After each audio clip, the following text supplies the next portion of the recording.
Let me tell you this, guaranteed. If you ask first, is this for the glory of God?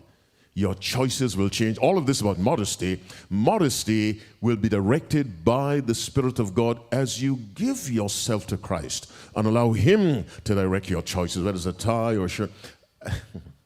I'm not an example of anything, but let me tell you. Because I travel a lot, I'm always on planes. Ellen White said to the preacher, when the preachers get up in a pulpit, she said, wear a dark suit because you make an effect even before you open your mouth. You have an effect on people. She said, let the effect be positive by the way you look. And all experts in psychology will agree with that now. And so I would ask God, Father, what tie should I wear on the plane? Literally. So I asked my wife, which tie? I've stood in the bathroom with 2 or 3 ties in my face. I said, Father, which one? I've actually had ties on and then taken them off because the Spirit said, not that one, this one. That tie may turn somebody off, literally. And so I ask, when I began doing that, you will not believe the experiences I've had. When I started asking God what shirt to wear and what tie and what suit, I would ask Him. Now, I can't say I heard a voice, but you get impressions.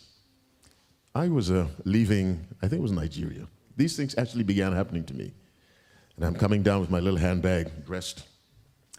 And the immigration guy saw me coming. He said, come, Bishop, come. So I said to him when I got to the desk, why do you call me Bishop? He said, it's obvious you're a preacher. I said, why do you say that? He said, the anointing is all over you. And he took off his cap. He said, bless me. And so I dropped a blessing on him. You see. I was in South Africa.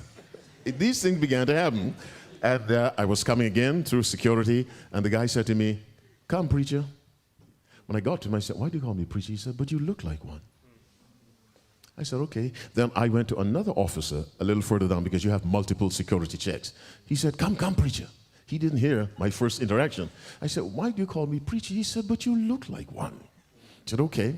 I was on another trip to South Africa. I was going to a university campus to preach to students. University of Witwatersrand outside Johannesburg, or in Johannesburg. We were driving, my driver and I told him, pull in by that gas station. I wanted some gum. You know, Americans love chewing gum. So he pulled in, and I went to one little store, like a 7-Eleven, and I said, do you have gum? She said, yes. She gave me the gum. I said, do you have juice? She said, no. So I got the juice. No, I asked her for juice, first for juice. She went to get the juice, and the juice was right next to the liquor. So I said, you were close to the liquor section. Is that juice? She said, I would never give you liquor. I said, why not? She said, you're a preacher. I said, how do you know that? She said, it's obvious you're a preacher. I went to the next store, right next door, to get the gum. The guy said, come, Bishop. So I said, I'm getting irritated now. Why do you call me that? He said, but you look like one. All this began to happen when I literally began to ask God, what tie? What shirt? What suit? I'm not joking. What am I telling you? Ask God when you stand in front of those dresses, which one should I pick? Forget Beyonce. Ask God, which one should I pick? Forget Little Nas. Ask God, what shirt should I buy? You know, forget whomever. Ask God, how should I fix my hair? Ask Him. I'm telling you, if you listen, He'll tell you, not that. Not that. I've seen women in church on high heels so high. I said, Lord, if she wanted to commit suicide, she can just jump off those shoes. She doesn't need a building. Are you following me? Just jump off those shoes and she's dead. The things are so high. So I ask God, are you with me? And the Lord will direct you. He'll speak to your conscience. All right. God bless you.